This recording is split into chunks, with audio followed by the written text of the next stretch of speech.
And we're back with Vladimir Kramnik, who has just inflicted Magnus Carlsen's second defeat in this tournament. Improved his own position after an off day before yesterday, so immediately bounced back as great champions do. Vladimir, how happy are you with this win? No, of course I'm very happy because I haven't won against Magnus for quite a while. First of all, well, I have to admit that I was most of the time in recent years I was having black with Magnus. I mean, it was epidemical. I think I had like out of 10 games maybe 8 blacks or something. So it's quite difficult, and that's therefore, of course, lately my performance against Magnus was not great, and this time I got white. Well, I expected Magnus to go for something sharp because he's in this position. Today was probably the last option, last chance for him to fight for something in this tournament. So I was mainly preparing for kind of Sicilians, in fact, and all this kind of openings. So I didn't expect that he will play his normal repertoire.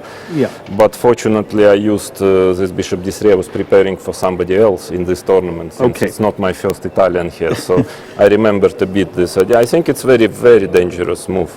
Very strange. So what's the idea? Explain. It's hard to explain. It's a very concrete position. Well, the idea is that I want to get my knight on G3, and I need to manage it somehow that black is not in time to play D5. Then white will have an advantage. And it's okay. And the essence of your advantage is what? These pawns here against the. That's basically. And black has to, if he has equality, has to be extremely precise somehow. Because if I get my knight on G3, I just have a nice advantage. So Magnus, he played in the most logical way, and H6 because difficult for D5 doesn't work still. And after H6, knight F1, it seems that D5 is actually it's possible. I remember I was analyzing this move, and white has two ways actually to get some advantage. One of it, I think, was the simplest was taken. I think E4. Something like that, if I remember well. Takes,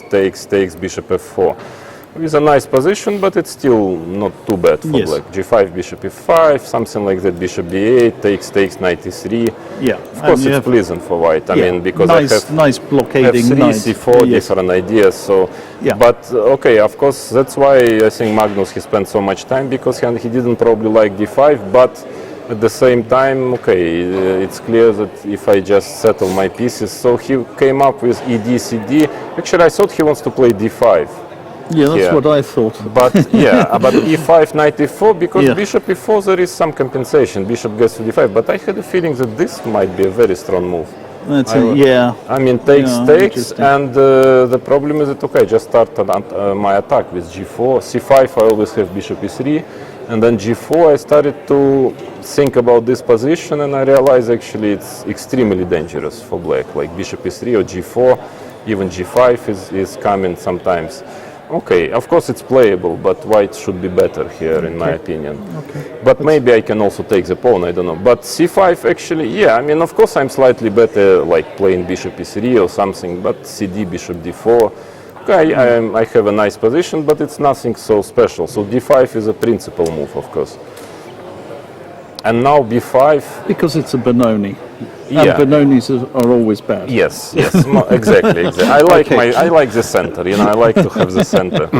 But now, he played B5, I suppose was threat of A5, And this bishop on A7, it can become strong, but more likely it's not good, So B5 is a principal move, and now, I don't know, I was actually hesitating to play B4, which was very interesting, but it was not so clear. I thought even CB. No, my idea was, if bishop d7 is probably bad because of rook a7. Rook a7 takes e5. I thought it looks terribly dangerous for black. But after b4, first of all, there is bishop b7, strange move. Oh, that is strange, very odd. Yeah, but at least now I don't have e5. But also I was not sure if just takes bishop e3, queen c7. Looks, of course, terribly dangerous, but was not sure I have anything clear here. So I went for this actually, this looks pretty forced. Bishop b6, I don't know what else, because the thing is that actually if he plays slowly, I can simply maybe mate. I was not sure if this is not mate simply. I mean, at least maybe even e5 first or queen takes h6, and it can just be made. Knight g5, knight h5 is coming. I'm not sure, but it's a very serious option. So if black waits, I mean, he can get into trouble. So bishop b6, and that was my idea. Takes, b4. I was frankly expecting rook c8 here, and then was thinking maybe I can continue with the same idea. Queen d2, bishop h6, queen a7, queen a1. Yeah, when I saw this move, I mean, in advance, I thought it was very strong because, okay, Magnus said he had to play rook a8. I mean, I agree probably, but I don't think it's a good position. I mean, takes. First of all, I can play slowly probably, but I suppose I was calculating this variation. Takes, e5. Knight takes d5, e6. I was calculating because now bishop e8, knight e4, knight f5. I mean, knight d6 is coming. It looks awfully dangerous for black, but maybe computer, will hold it. Yeah. But knight d6 is coming next, yeah? Yeah. Because f3, knight d6, I thought I'm maybe winning a piece, but I was probably mistaken because there is this move, yeah? Okay. So maybe then I should play slowly. I mean, the thing is that the spin is terribly annoying. I mean, I can. Can you play rook d1? Rook d1. I was thinking about this, trying to prepare e5, or maybe takes first and rook d1. I mean, I don't because rook d1, rook c7, maybe takes. I mean, e5 was my try, but yeah, I mean, okay, if I manage e5, it will be really bad. But he should be probably quickly trying to organize some kind of counterplay like this, trying after bishop b1 to get rook a1. But I think white should be better here. I mean, somehow I'm quite sure it's better for white. But okay, of course it was the way to play because queen c7. Actually, strangely enough, he played it quickly. I was surprised because it's very complicated. Bishop takes h6. Yes, sure.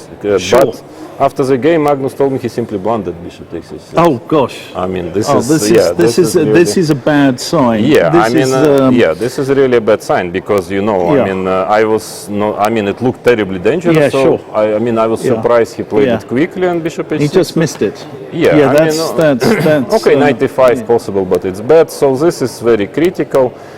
Of course, I can just play some move here, like protecting the bishop. But I started to calculate in the most.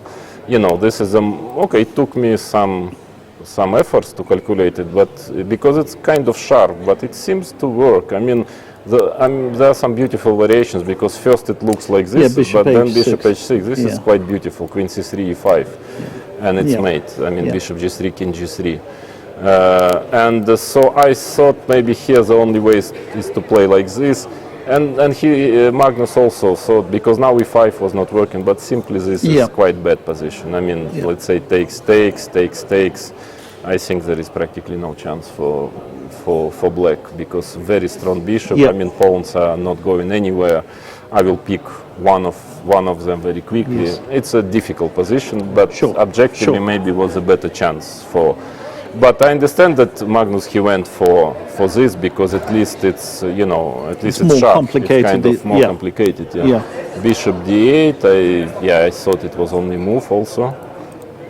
And now queen takes d6. Okay, I was hesitating, of course, just to play like queen d4 or queen b2. Of course, I mean it's still considerable advantage for white here. But okay, queen d6. I had to calculate. Actually, again, Magnus told me that. Because I thought that what he missed was knight h5, bishop h3, rook g1. Yes. But in fact, he told me he missed knight h5 already. Right. I mean, which is also very strange because now, I mean, I saw that this was his trap, bishop h3, and then rook g1. Because, okay, now just to show to the public, this is simply mate. So bishop takes h3 is very tricky because king h3, queen e1, maybe it's winning somehow, I don't know, but there are some checks. Yes. But I saw in advance this very powerful move, rook g1, and it seems to be over here simply because somehow it looks dangerous, but he's got no threats. I want bishop h6, so I think bishop g5. I also thought it's only move, No, I was not sure. Maybe bishop d4 was also winning, but I think I calculated here very this precisely. was with very, bishop f6. this was very strong. Yeah, because the idea is very, very beautiful. Queen g3 after bishop. Yeah, and this is just such a surprising tactic. This actually, and because- actually, I was afraid that maybe he takes some pawn, but in fact he cannot even hold the piece here. I'm just taking everything. yeah. I mean, this is very important resource. And another, I thought for a while about this move, king takes h3. Yeah. And now, okay, queen takes queen g3. Now, okay, I was a bit, worried about bishop c5. Strange move. I mean, queen d7, rook takes e4, check bishop f8. Of course, it should be lost. But then I saw very clear-cut way, rook f1. I thought. Okay. It's very clear, Yes. Queen f1, queen g3, queen e3, check, queen g3, and just over. So bishop g4 is only move, but here I think I calculated well till the end, because bishop g6 and now d6. I mean, in fact, I'm just promoting a pawn, because queen d4, d7, and okay, queen d7, bishop f6, and queen d6, check e5. I mean, that is a very important variation. So he took, but okay, this is completely lost, of course. Queen h6, and it's simply gone. I mean, because rook e5, I thought for but here rook a1 is very unpleasant. I mean, at minimum, there are other moves also, but rook a1 looks good enough. Just so it's just over. At this point, his only hope is you somehow blunder before that's move, why move 40. That's why I took some time, because just I mean because it's clear. I mean, of course, bishop goes away is completely winning, but I mean, I mean, this is not too difficult, because now the problem is that after this, now I'm doing this, I'm coming back and it's winning. So I have a general question, Vladimir. I mean, 2 days ago you came, you came and you spoke to us after your game against Levon, and I had the impression that you basically didn't see anything in that game. And you were miscalculating, misjudging, everything was wrong. And you've come in here today and with very accurate calculations, full of ideas, everything going well. How do you explain the difference? It's like two different people. Really. Yes. No, it's a rest day. But unfortunately for me, many tournaments I play last couple of years, it's always the same, that I have at minimum, usually it is 1 day, at minimum 1 day when I'm completely out. I just cannot calculate anything. I don't know what to do about it, and it's actually quite a pity, because I miss a lot of first places because of this. I mean, same was at Shamkir when I lost just a big advantage against Mamedyarov. I even managed to lose it, and in fact, after the tournament, it became clear that even a draw would be enough for me to win it. And in every tournament I have this kind of failure. I mean, but maybe it's age, I don't know. But it's true that it was just a terrible game from my side, but fortunately then the rest day comes, and because before my game with Levon I had 2 very tough, complicated games, and probably it was just too much. Just somehow collapsed. So now after rest day I spent it well. I had a lot of walks. I was trying to rest, and finally I think I played well today.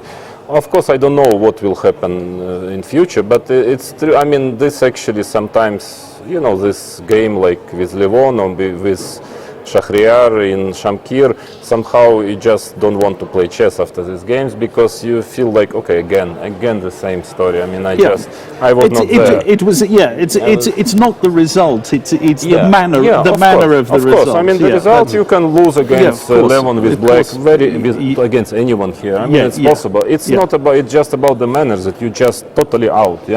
And that I don't know how to avoid it, what to do about it. I simply have no idea. But I will try, but unfortunately it's repeating all the time. The only thing that I hope in this tournament it will be the only day like this, but there's still 2 rounds to go. Well, it seems you're still capable of some good chess, as you have shown today. I think I am capable, yes, but I mean, unfortunately not every day. That's clear. So you had your rest day, and you said I took some rest, and it's as simple as that. I mean, yes, it's a simple. I mean, you Just just need to thinking get about sleep nothing, and or- yes. I was preparing, of course, for the game, but just I had long walks. Finally, it was normal weather. You know, it was sun, so I had. I mean, just to yes, just resting, napping. You know, during day and just to yes, and somehow just no strain on the so brain. I suppose it was caused by simply big physical tiredness. But you know, now 2 more games to go, so I'm not sure it will not repeat again, but I will try my best to avoid this kind of bad games. But let's say, despite all these disappointments, you're back in second place in the world rankings. The gap between you and Magnus is smaller than ever. It's 6.4 at the moment, My goodness. which is just Yeah, it's difficult. Of course, it was difficult to imagine, but actually, I don't care so much about ranking. I mean, that's you what know, they it's always not- say. Huh? No, it's true. I mean, of course, it would be nice if I managed by miracle, you know, to get to the first place at least for one day. You know, I mean, then, That's what you're used to, right? yes. I mean, okay, it's just for fun, I would say, but it doesn't really, you know, it's not really something I care much about it. I mean, I'm looking forward. I have last 2 games. You know, everybody is very near, very close. So I mean, Wesley can overtake me.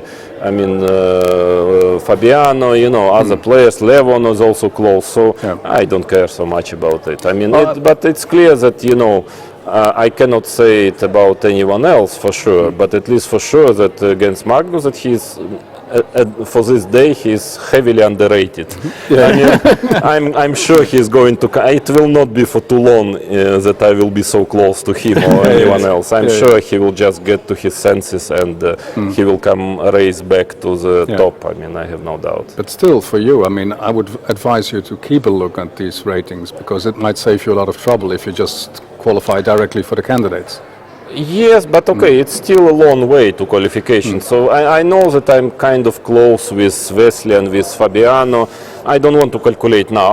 I will do it maybe later if needed. But actually, you know, I'm looking at my ratings. But you know, after my game with Levon, I didn't, because when I lose, I don't want to look at my ratings. So today I will have a look. I promise you, I will have a look. At it. Okay.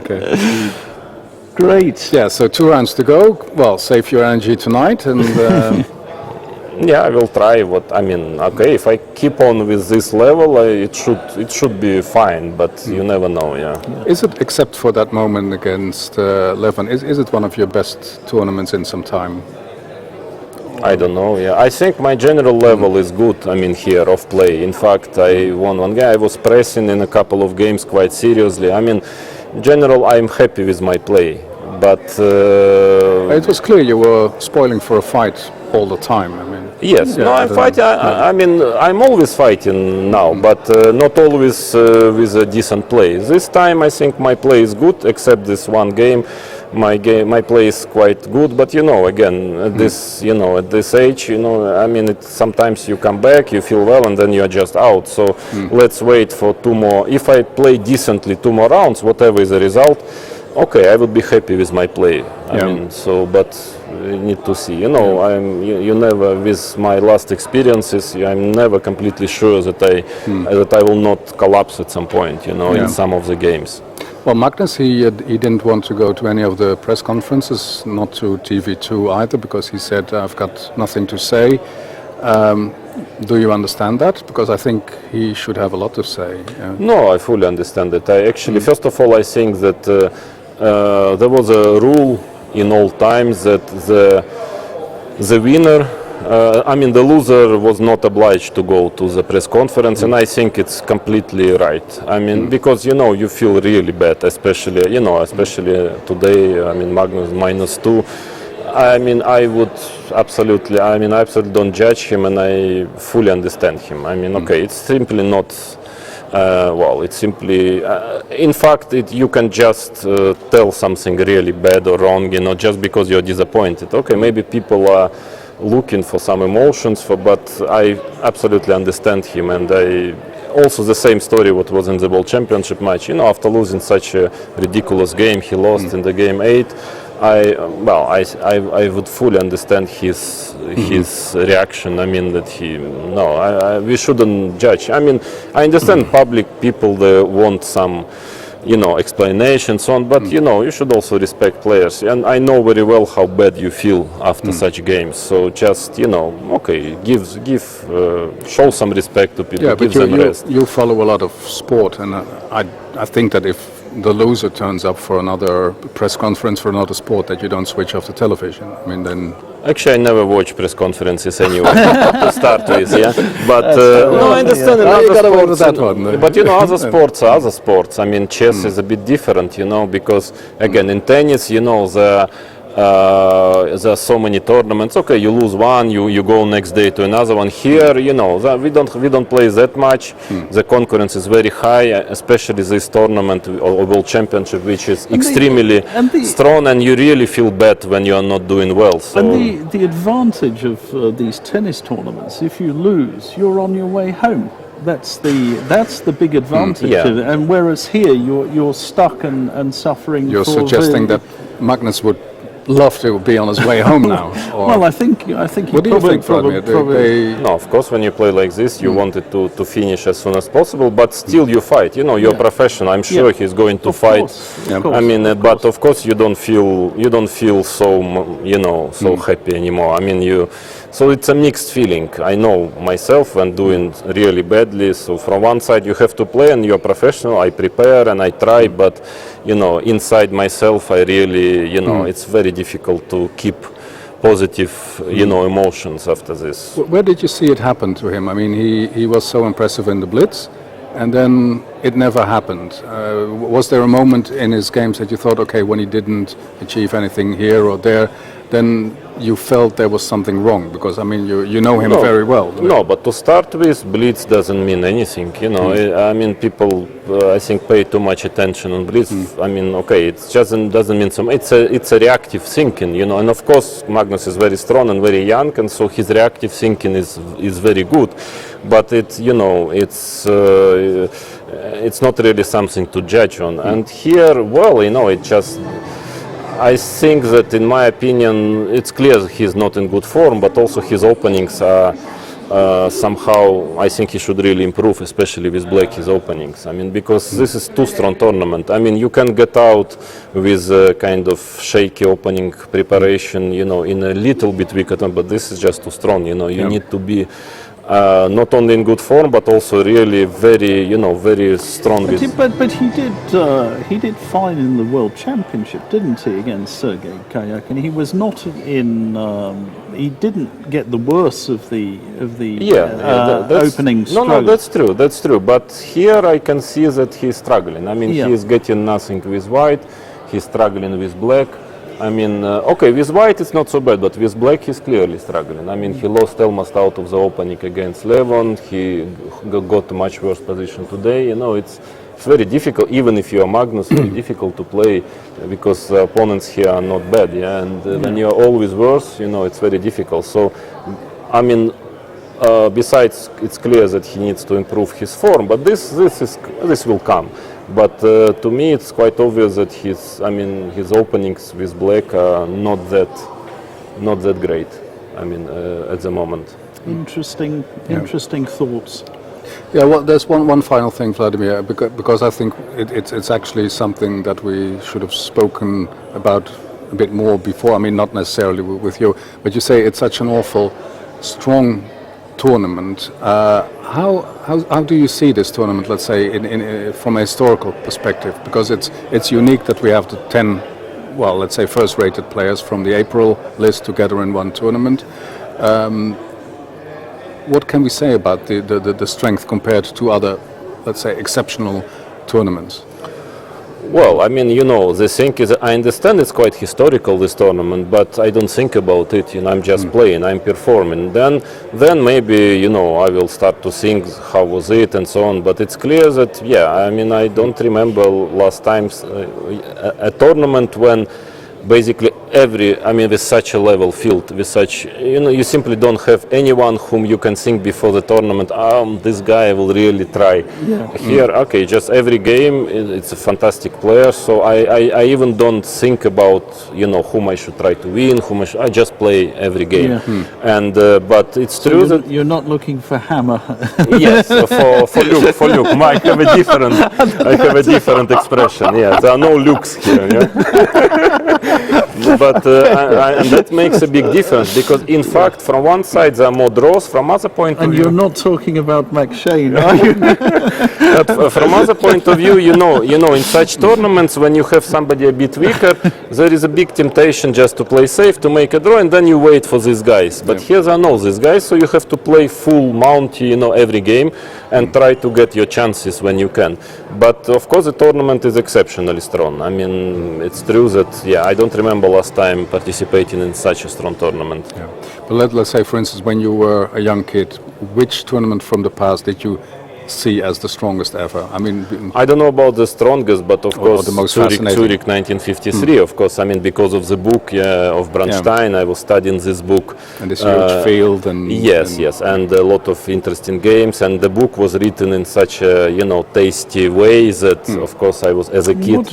What do you think of the other 3 books written by the participants? I haven't read any of them. There's one by, it's actually 2 volumes by Neidorf in Spanish. It came out in English not very long ago, actually, relatively. I think last year. Recently. Uwe did a very good book. I will read it. Uwe is, and there was that one by... Stolberg. Yeah. But at that time it was childhood in Soviet Union. I had only this Bronstein book, and it was already a big because a lot of fantastic games, very conceptual in Nilso, in King's Indian. I mean, very famous games. Yeah. But from my career, I would say, of course, this kind of big tournaments. I would say Las Palmas. Clearly 96, I think, was big when top 6 were playing double round. Then Dos Hermanas, when I think it was 9 out of top 10 playing in 96, which I managed to win. By the way, beating in a row Anand, Kasparov and Ivanchuk. Not so bad. Good old times, good old times. But this one is exceptional, definitely as well. Yeah, great. Thank you very much for giving us so much of your time and giving us your thoughts. We'll take a short break and be back very soon. That was a big game, Vlad, against Magnus Carlsen. How did you win this game today? Well, I still have to check it with the computer, but it seems to me that it was a good, convincing victory. I don't know. I mean, it's at least at some point some complications started, and it seems that I was always in control. But okay, we are just poor humans, so I want to check first with the silicon friend. Yeah, I think one of the critical moments was taking on f2 with the bishop instead of the queen. Yes, bishop f2, king h2, queen c3, I thought, but then rook e2, it's just a bad position. I mean, he can fight for some time still, but I think it's practically hopeless. That's what I thought. Practically speaking, queen takes f2 is a better decision because it forces white to find a lot of difficult moves. Because, I thought bishop f2, king h2. Well, I mean, beautiful variation is bishop takes e1, bishop h6, queen c3, e5, and I'm mating, it seemed to me. So, but queen c3 is very poor. I mean, rook e2, that's what Magnus told me after the game, that he just thought that it was pretty hopeless. So he wanted to, to check me in complications. By the way, was it a difficult choice on your first move? Because these days you are varying a lot on your first move. Was it difficult, and how did you make your choice? Yeah, I was thinking about playing some other first move, but finally decided to stick with e4. Actually, since Magnus was not in a good tournament position, I was expecting him to play something random, something sharp. So frankly, exactly this his repertoire which he played, I didn't check so carefully. I mean, I just remembered my notes. I had this bishop d3, very interesting idea for white. And that was it. I was expecting him to go for Sicilian or something like that. So now, actually, the situation is that theoretically you could be the world #1 tomorrow. You're only 6.4 points is now between you on the live rating list. What does this mean to you? No, I mean, okay, it would be nice, of course, to get at least for one day, to be a hero for one day. Yeah? But it doesn't really mean much. Okay, it's not about rating. I don't even know exactly am I second now or third. I don't know actually. I don't know exactly my rating now. So it's okay. I just finish the tournament. I want to play well, to finish the tournament well, and then I see what is the situation. Okay, last question. What is your explanation of Magnus's disappointing play? Well, first of all, he's clearly out of form. He's missing some moves. For example, he told me after the game that he simply blundered bishop takes h6, which was really surprising. I mean, I was sure that he went for these complications. Okay, I think otherwise I'm better, but it's still not so easy. But actually, he simply blundered bishop takes h6. And he blundered knight h5 later, so he's making blunders. It's clear that he's not in good form, but also I think he's got certain problems with his black repertoire. He lost basically almost out of the opening against Aronian. He got into serious trouble against me. So in this kind of tournament, well, you need to be extremely well prepared with black to avoid problems. Yeah? So probably he should work on it and then just to wait for this bad period to pass. I believe he's still the best player in the world, and just needs, sometimes you have really bad periods. I myself had a few in my career, and simply you do, everything the same, but nothing works. I mean, everything starts to fall apart. But I think usually you just should keep on working and keep on waiting, and it comes back. It always comes back.